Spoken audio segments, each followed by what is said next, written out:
Bona iniciativa de promoció del futbol de la comarca a l'organització de la primera edició de la Copa Baix Llobregat al nou municipal de Cornellà. Va ser allà on el Futbol Club Sant Boià es va citar amb els millors equips baixllobregatins, en una competició que ha reunit 2 segona B, 3 tercera i l'equip de Juan Camilo Vázquez, que milita a primera catalana.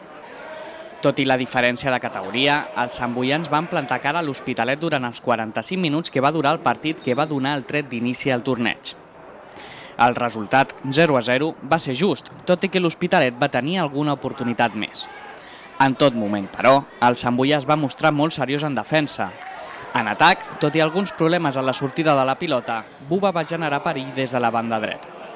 L'Hospi va estar a punt d'emportar-se la victòria en una jugada enrevessada, però, finalment, va continuar el 0-0. Als penals, el Sant Boià va tenir màxima efectivitat transformant els 3 llançaments. L'Hospi, per la seva banda, va fallar el primer. En el segon partit, contra l'Associació Esportiva Prat, el resultat es va repetir. El 0-0 contra l'equip Potablava va ser força avorrit.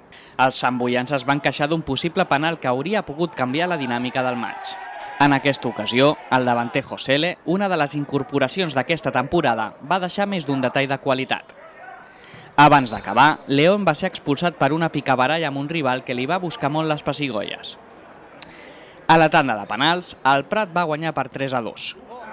A l'altre partit del grup, entre Hospi i Prat, també es va acabar amb 0-0 i als penals va ser l'Hospi qui va guanyar, també per 3-2.